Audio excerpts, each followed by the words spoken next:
Shalom Bapak Ibu Saudara yang dikasihi oleh Tuhan kita Yesus Kristus. Berjumpa kembali di dalam program seri pendalaman Alkitab. Bersama saya Billy Elia yang seperti biasa akan menemani saudara selama kurang lebih 10-20 menit ke depan, di mana saya akan mengajak saudara untuk kita bersama-sama membaca dan merenungkan kebenaran firman Tuhan, perikop demi perikop dimulai dari perjanjian baru. Dan di dalam seri pendalaman Alkitab kali ini, kita memasuki perikop yang ke-86, yang kali ini terambil dari Injil Matius pasal 19 ayat 27 sampai dengan ayat yang ke-30. Apabila Bapak Ibu Saudara sudah mempersiapkan Alkitabnya masing-masing, saya mengajak kita untuk membaca nas firman Tuhan ini bersama-sama. Sekali lagi dari Injil Matius pasal 19 ayat 27 sampai dengan ayat yang ke-30 dengan judul perikop upah mengikut Yesus. Lalu Petrus menjawab dan berkata kepada Yesus, "Kami ini telah meninggalkan segala sesuatu dan mengikut Engkau. Jadi apakah yang akan kami peroleh?"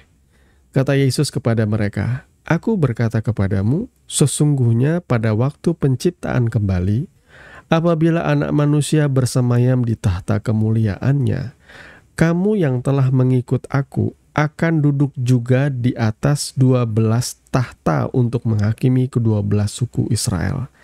Dan setiap orang yang karena namaku meninggalkan rumahnya, saudaranya laki-laki atau saudaranya perempuan, bapak atau ibunya, anak-anak atau ladangnya, akan menerima kembali 100 kali lipat dan akan memperoleh hidup yang kekal. Tetapi banyak orang yang terdahulu akan menjadi yang terakhir, dan yang terakhir akan menjadi yang terdahulu." Amin. Mari kita bersama-sama menundukkan kepala dan berdoa untuk kebenaran firman Tuhan. Bapa, di dalam nama Tuhan Yesus, terima kasih Tuhan memberikan kami kesempatan untuk bersaat teduh bersama-sama merenungkan kebenaran firman-Mu. Kami mohon Tuhan hikmat dan pimpinan Roh Kudus supaya kami boleh mengerti apa yang menjadi maksud dan kehendak-Mu di dalam kehidupan kami. Di dalam dan demi nama Tuhan Yesus kami berdoa. Amin. Nah, Bapak Ibu Saudara yang dikasihi oleh Tuhan kita Yesus Kristus, nas firman Tuhan kali ini yang berjudul upah mengikut Yesus berfokus kepada pertanyaan dari salah satu murid Yesus yang bernama Petrus ya.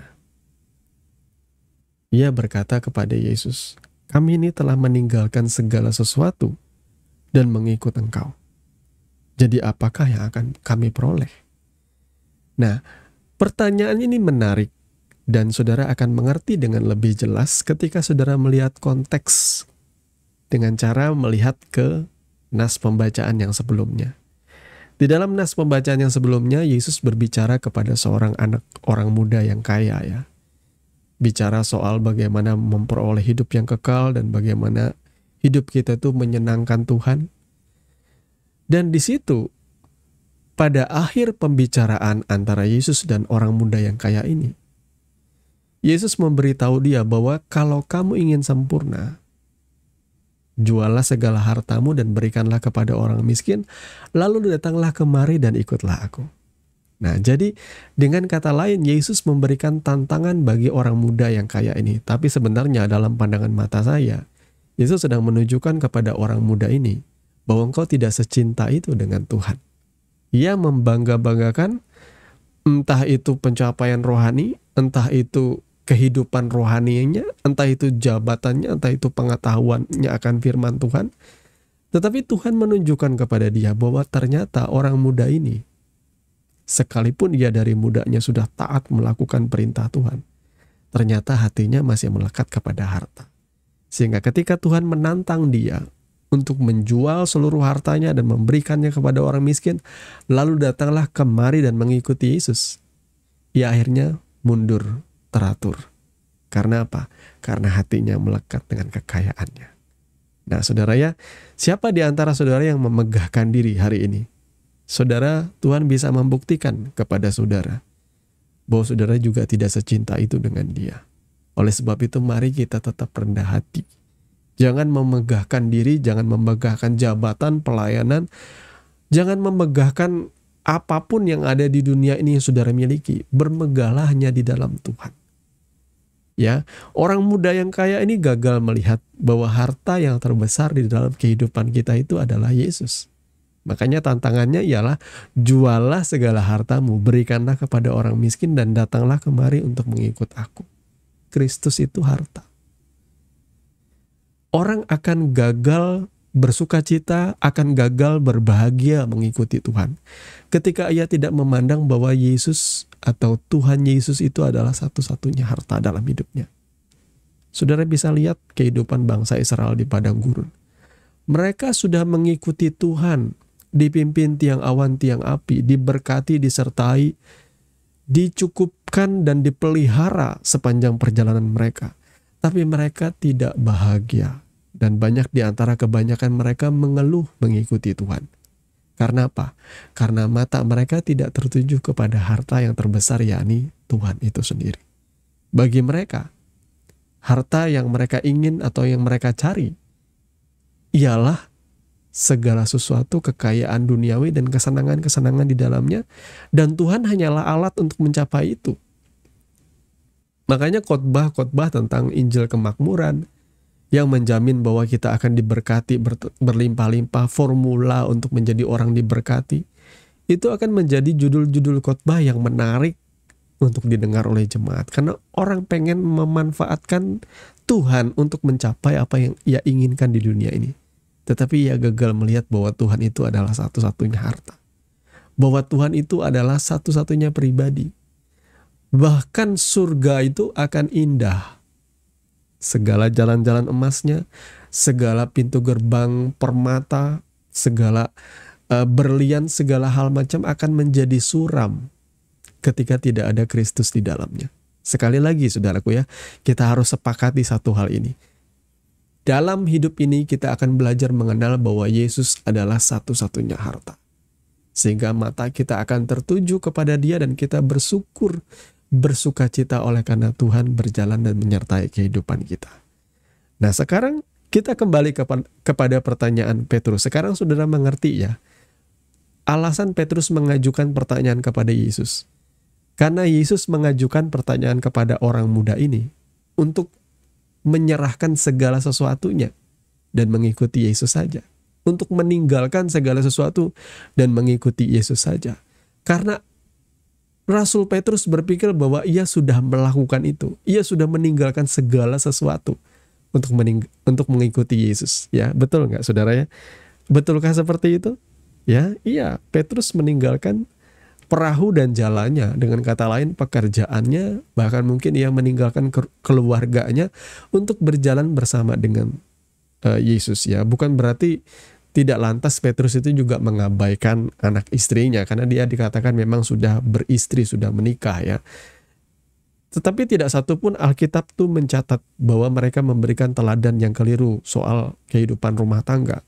Bahkan penekanan-penekanan yang dituliskan oleh tulisan-tulisan dari para rasul ini menjelaskan bahwa seorang kepala rumah tangga, seorang anggota keluarga yang baik tentu akan memelihara seisi rumahnya. Jadi nggak mungkin lah Petrus itu di dalam mengikuti Tuhan, ia lantas mengabaikan istri dan anaknya ya. Nah poinnya di sini ialah Petrus merasa bahwa ia sudah meninggalkan segalanya dalam mengikuti Tuhan. Makanya ia mengajukan pertanyaan itu. Karena ia merasa ia selangkah atau beberapa level lebih baik daripada orang muda kaya yang kita baca di nas sebelumnya ya. Ia merasa bahwa orang muda kaya tidak sanggup meninggalkan segala sesuatu untuk mengikuti Yesus. Sementara saya, Petrus dalam hal ini sudah meninggalkan perahu dan jalannya, pekerjaannya sebagai nelayan. Dan full timer mengikuti Yesus. Kemanapun Yesus melayani, berkeliling ke wilayah-wilayah untuk memberitakan kabar atau memberitakan Injil Kerajaan Allah. Petrus setia dan meninggalkan segalanya. Lantas ia bertanya, apakah yang akan menjadi upah? Ya. Apakah yang akan kami peroleh karena kami sudah meninggalkan segala sesuatu dan mengikuti Engkau? Sebenarnya pertanyaan ini juga berisi ada sedikit kesombongan ya dari Petrus ya. Ya seperti terlihat ya selfish lah, egois dan memikirkan dirinya sendiri dengan pertanyaan itu. Dia tidak sedang melihat Yesus adalah satu-satunya harta. Jadi ia bertanya, apakah yang akan kami peroleh ketika kami sudah meninggalkan segalanya dan mengikuti Engkau. Tetapi Yesus memaklumi, karena semua orang yang lahir di dunia ini, semua orang yang lahir ke dalam dunia dan mereka lahir di dalam dosa ini, mereka akan jelas menjadi orang-orang yang memikirkan diri mereka sendiri. Sehingga tentu Yesus memaklumi pertanyaan dari Petrus ini, bahwa apakah yang akan kami peroleh ketika kami mengikuti Engkau? Dan Yesus memberikan jawaban, aku berkata kepadamu, sesungguhnya pada waktu penciptaan kembali, jadi ini penegasan kepada Tuhan bahwa akan ada penciptaan kembali. Ya, bisa dibilang, bisa jadi penciptaan kembali itu berbicara soal langit baru dan bumi baru. Penciptaan kembali itu bicara soal kehidupan setelah kematian. Ya saudara ya, pada waktu penciptaan kembali apabila anak manusia bersemayam di tahta kemuliaannya, kamu yang telah mengikut aku, catat saudara ya, akan duduk juga di atas 12 tahta untuk menghakimi ke-12 suku Israel. Saudara lihat di sini ya, Tuhan memberikan jaminan bahwa mereka yang sudah setia, terkhusus kepada murid-muridnya ini, mereka akan menduduki ke-12 tahta untuk menghakimi ke-12 suku Israel. Bayangkan, ini adalah jabatan yang bisa dikatakan 12 murid ini dijanjikan mereka akan duduk di tahta yang dekat dengan Kristus, di mana mereka akan menghakimi ke-12 suku Israel. Nah, kira-kira saudaraku, saya bertanya, apakah memang ke-12 orang ini berhasil? Catatan sejarah memang menulis bahwa ternyata dari ke-12 murid Yesus, satu gagal, yakni Yudas Iskariot yang mengkhianati dia. Jadi bisa dibilang orang ini tidak akan mendapat bagian tentunya. Lebih-lebih ketika ia memutuskan untuk mati dengan cara membunuh dirinya oleh karena rasa bersalahnya menyerahkan Yesus kepada imam-imam kepala. Saudara ya, untuk 30 keping uang perak, saudara ya. Nah, Bapak Ibu saudara yang dikasih oleh Tuhan kita Yesus Kristus, upah ini mungkin tidak akan relate dalam pemahaman kita. Mungkin saya juga pribadi akan berpikir bahwa upah untuk menghakimi ke-12 suku Israel itu mungkin diberikan Tuhan spesial bagi murid-murid yang sudah ia pilih tadi. Ya, saya tidak tahu karena saya juga tidak pernah masuk ke dalam kerajaan sorga, dalam tanda kutip masuk. Untuk masuk ke sana tentu saya harus melewati yang namanya proses kematian terlebih dahulu, saudara ya. Karena saya juga tidak yakin apakah saya bisa diangkat hidup-hidup seperti Elia, saudara ya. Nah, yang kedua, upah yang kedua ya, dan setiap orang yang karena namaku meninggalkan rumahnya, saudaranya laki-laki atau saudaranya perempuan, bapak atau ibunya, anak-anak atau ladangnya, akan menerima kembali 100 kali lipat dan akan memperoleh hidup yang kekal. Jadi janji yang kedua itu disampaikan mungkin agak membingungkan kalau kita memahaminya secara harafiah ya. Maksud Tuhan ini apa sih ya? Maksud Yesus ya, setiap orang yang karena namaku meninggalkan saudaranya, rumahnya, saudaranya, laki-lakinya, bapak ibunya, anaknya, ladangnya, maka saya akan menarik kesimpulan tuh begini. Di masa itu mengikuti Yesus itu akan jadinya akhirnya seperti orang yang pindah agama. Jujur aja ya, terus terang aja, mengikuti Yesus itu seperti menjadi orang yang pindah agama.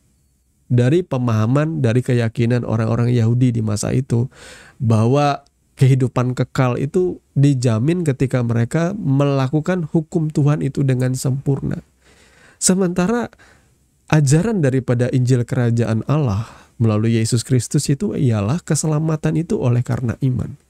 Oleh karena kematian dan kebangkitan Kristus di kayu salib.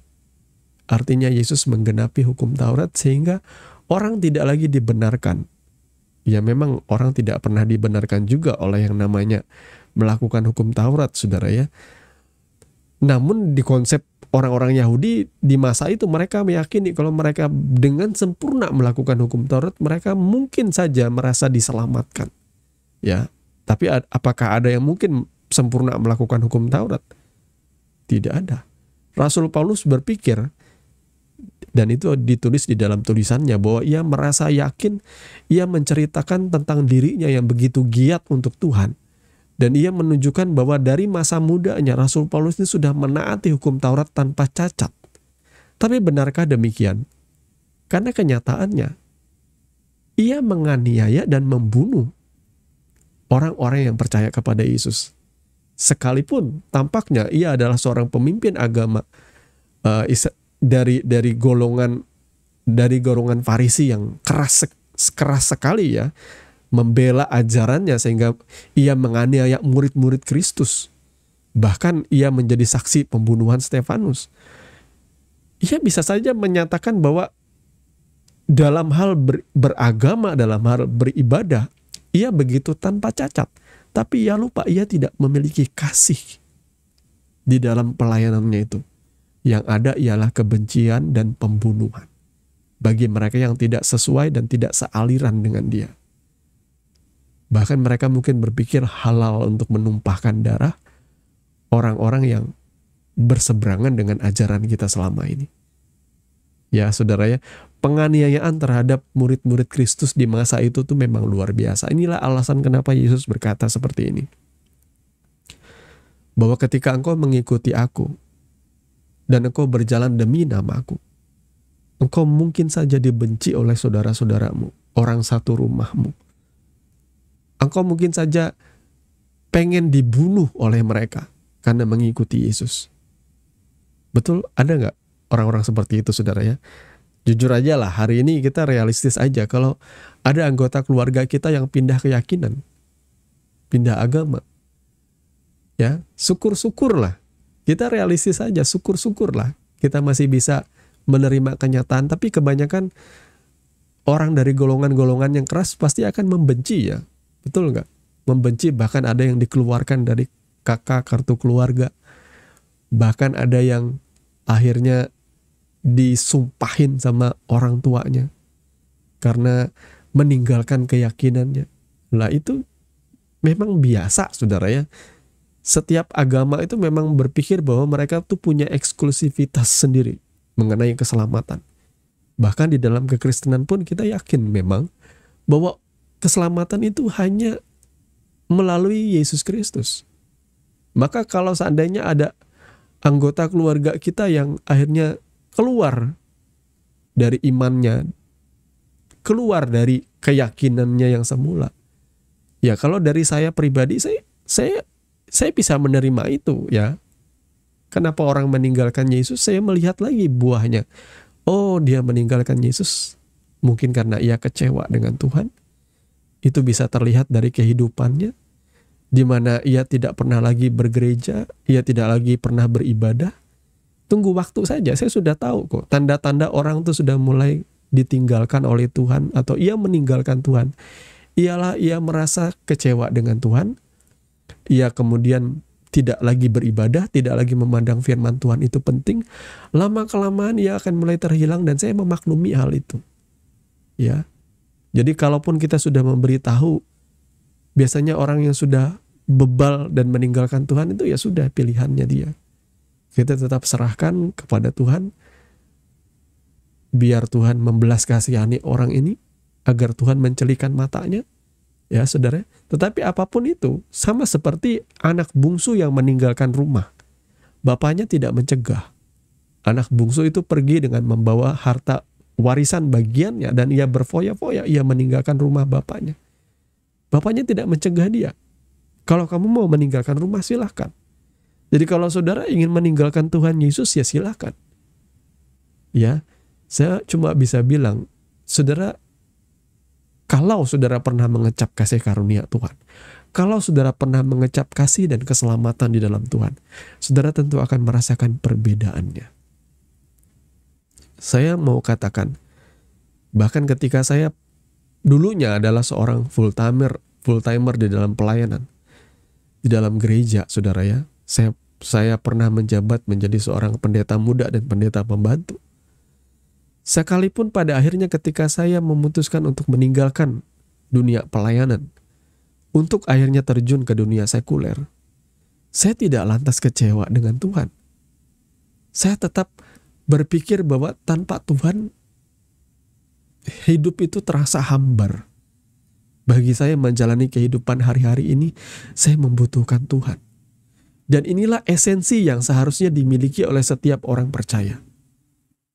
Bahwa mengikuti Tuhan itu bukan soal label gerejamu di mana. Pastor yang kamu ikuti itu siapa? Enggak. Mengikuti Tuhan itu bicara soal hatimu sudah memilih Tuhan untuk menjadi juru selamat seumur hidupmu. Itu dia. Segala sesuatu yang ada di dunia ini rela kamu tinggalkan untuk Tuhan. Saudara ya, bahkan ketika saya terjun ke dalam dunia sekuler dan saya bekerja, saya mengenal yang namanya dunia malam pada masa itu. Karena dalam kerjaan gitu itu sebuah bagian dari pekerjaan saya yang harus memberikan servis gitu ya kepada klien kita ya, mengajak ke diskotik atau ke pub gitu ya, supaya tender kita bisa goal seperti itu. Kita memberikan servis terhadap klien kita, bagaimana caranya ya supaya negosiasi itu berjalan dengan baik. Dan saya yang dulunya cuma terbiasa dalam dunia pelayanan, tiba-tiba masuk ke dalam dunia yang begitu gemerlap di dunia malam. Saudara ya, saya melihat ada yang namanya miras dibuka, botol di atas meja, saya bisa melihat the sexy dancer dan lain sebagainya. Tapi jauh dalam hati saya ketika saya pulang, aku tidak merasa sukacita, aku tidak merasakan damai sejahtera di dalam sini. Maksudnya, segala hal yang di dunia ini tidak pernah sebaik cinta kasih Tuhan dalam hidupku. Karena apa? Karena sejak semula aku mengecap cinta kasih-Nya yang sejati itu. Sehingga aku tidak pernah merasa bahwa segala yang ada di dunia ini bisa memuaskan batinku. Maka Bapak Ibu Saudara yang dikasih oleh Tuhan kita Yesus Kristus, ketika kita memahami nas firman Tuhan ini, apa sih maksudnya meninggalkan ayah, ibu, saudara, anak? Apakah kita lantas akan musuhan dengan keluarga kita? Enggak sih sebenarnya. Tapi untuk mengikuti Tuhan, betul enggak? Ada beberapa di antara saudara ketika mengikuti Yesus. Misalnya katakanlah saudara, dari keyakinan yang sebelumnya begitu radikal, tapi kemudian saudara mengalami perjumpaan pribadi seperti Rasul Paulus, sehingga mata saudara dicelikan dan saudara menerima Yesus dan saudara pengen mengikuti Yesus. Mungkinkah saudara akan dibenci saudara-saudaramu karena imanmu yang mantap itu dalam mengikuti Yesus? Banyak orang-orang yang dianiaya karena mengikuti Yesus, dikucilkan, dibenci, bahkan ditinggalkan istri dan anaknya karena imannya mengikuti Yesus. Saudara, nas firman Tuhan ini memang terus terang apa adanya. Ini memang fakta ya. Yesus sedang berbicara kepada murid-muridnya dan juga kepada kita hari ini. Karena nas firman Tuhan ini juga kita baca. Di masa itu orang yang mengikuti Yesus akan mengalami yang namanya aniaya, dibenci, dianggap orang aneh. Pengikut Yesus dianggap orang-orang yang bodoh ya. Makanya Rasul Paulus menulis bahwa pemberitaan tentang salib itu adalah kebodohan bagi kebanyakan orang yang akan binasa. Orang akan berpikir bodoh mengikuti Yesus. Saudara tahu, Rasul Paulus itu adalah rasul yang saya pikir paling cerdas ya. Pemahamannya itu paling dalam, paling tajam. Dia bisa mengupas Tanak atau perjanjian lama itu yang akhirnya outputnya itu adalah tentang Kristus Yesus menggenapannya. Itu luar biasa. Bahkan pastor-pastor zaman sekarang belum tentu bisa menyamai betapa luar biasa dan jenius dan pintarnya Rasul Paulus. Tetapi saudaraku lihat, ia menganggap segala kemuliaan ketika ia masih melayani dan punya jabatan itu, ia anggap semuanya itu hina dibandingkan dengan kemuliaan menjadi seorang murid-murid Kristus, saudara ya. Jadi Bapak Ibu Saudara yang dikasih oleh Tuhan kita Yesus Kristus, adakah di antara saudara yang hari ini akhirnya menjadi musuhan sama keluarga, dibenci keluarga besarmu karena engkau mengikuti Yesus? Akhirnya engkau bahkan dibenci oleh pasanganmu, oleh istrimu karena engkau mengikuti Yesus? Saudara, bawa di dalam doa saja. Saya tidak menganjurkan bahwa nas firman Tuhan ini diterjemahkan secara harafiah oleh karena mengikuti Yesus artinya meninggalkan keluarga, rumah tangga ini juga adalah cara yang salah, ya, dalam tanda kutip. Misalnya, ya aku mau pelayanan saja. Saudara didorong oleh semangat yang berkobar-kobar, tetapi tanpa ada yang namanya pembicaraan dengan orang tua, dengan istri, dengan anak. Aku mau terjun ke pelayanan saja, lalu meninggalkan istri dan anakmu. Engkau tidak lagi menafkahi dan tidak lagi mengurus mereka, maka engkau tidak bertanggung jawab namanya. Bukan seperti itu pemahamannya untuk kebenaran firman Tuhan ini. Ini adalah peringatan yang Yesus berikan bagi para murid-muridnya, bahwa kamu akan mengalami penganiayaan yang berat, yang besar, sehingga membuat engkau akan dibenci oleh anggota-anggota keluargamu, yang membuat engkau akhirnya keluar dari rumahmu, yang membuat akhirnya engkau terpisah dari anakmu, dari istrimu, dari orang tua dan saudara-saudaramu. Jadi bagian kita ialah tetap setia saja mengikuti Tuhan, saudara ya. Tetap bertanggung jawab sebagai seorang suami, sebagai istri juga. Jangan lantas selalu percaya Yesus lalu melawan suaminya. Misalnya saudara adalah orang yang tadinya tidak percaya, kemudian saudara menerima Yesus menjadi Tuhan dan Juru Selamat. Kan berbeda nih ya akhirnya dengan pasanganmu.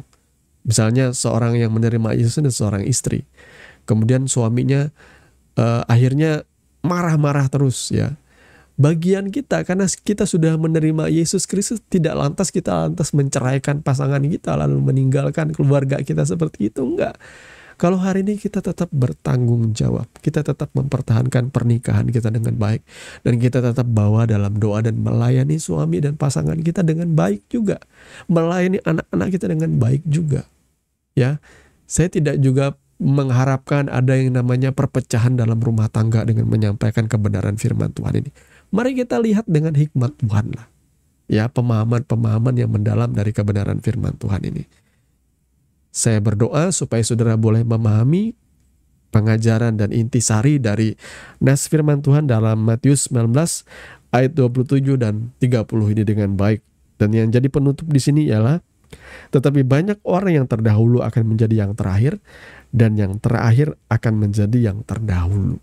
Ini juga adalah sebuah peringatan Yesus sampaikan kepada murid-muridnya. Ada orang yang dari awalnya mengikuti Tuhan dengan sungguh-sungguh, tetapi di kemudian hari semangatnya, kasih mula-mulanya sudah mulai pudar. Semangatnya yang tadinya berkobar-kobar mulai kendor, mulai tidak lagi sekencang dulu di dalam mengikuti Tuhan. Sukacita dan semangatnya tidak seperti dulu lagi. Dan Tuhan ingatkan kepada kita, yang orang-orang yang terdahulu akan menjadi yang terakhir, dan yang terakhir akan menjadi yang terdahulu. Tuhan kiranya memberkati kebenaran firman-Nya, dan mari kita berdoa. Bapa Surgawi, Bapa di dalam nama Tuhan Yesus, terima kasih karena Engkau sudah menyatakan maksud dan kehendak-Mu melalui kebenaran firman-Mu. Dan kami percaya Tuhan, apa yang sudah kami dengarkan bersama-sama di sini hanyalah sebagian kecil saja. Kami percaya ada begitu banyak hikmat dan pewahyuan yang ingin Kau nyatakan melalui kebenaran nas firman Tuhan yang kami baca. Dan kami percaya Tuhan terus berbicara di dalam kesempatan-kesempatan yang lainnya. Dan terima kasih Tuhan, Kau tetap memberikan dan menereskan rasa haus dan lapar akan firman-Mu di dalam setiap hati dan pikiran kami. Kami berdoa, kami mau terus mengikuti Engkau dengan penuh sukacita, dengan penuh pengharapan, sekalipun kami diperhadapkan dengan begitu banyak aniaya, kebencian yang kami terima dari berbagai orang, bahkan mungkin dari anggota keluarga kami yang terdekat sekalipun. Bagian kami Tuhan hanya berdoa dan memberkati, dan kami memohon pimpin kami terus Tuhan oleh karena kasih karunia-Mu. Dan kami percaya Tuhan pasti akan menjadikan kami berhasil dan beruntung di dalam hidup dan bertumbuh di dalam kebenaran serta kasih-Mu yang sejati. Terima kasih Bapa, di dalam nama Tuhan Yesus kami mengucap syukur. Haleluya. Amin. Bapak Ibu Saudara yang dikasih oleh Tuhan kita Yesus Kristus, terima kasih untuk saudara yang sudah tetap setia mengikuti channel ini. Kami senantiasa berharap saudara bertumbuh di dalam kebenaran, dan kehidupan saudara berbuah-buah di dalam kasih dan kebaikan. Akhirnya sampai di sini saja program seri pendalaman Alkitab kita. Kita akan bertemu kembali di dalam seri PDA yang berikutnya. Dan kami mengucap syukur juga untuk saudara yang sudah tetap setia mengikuti channel ini dan merekomendasikannya untuk saudara-saudaranya yang lain, agar kita boleh bertumbuh bersama di dalam Kristus Yesus Tuhan kita. Akhirnya saya Billy Elia pamit, kiranya kasih karunia di dalam Tuhan kita Yesus Kristus menyertai saudara sekalian. Shalom.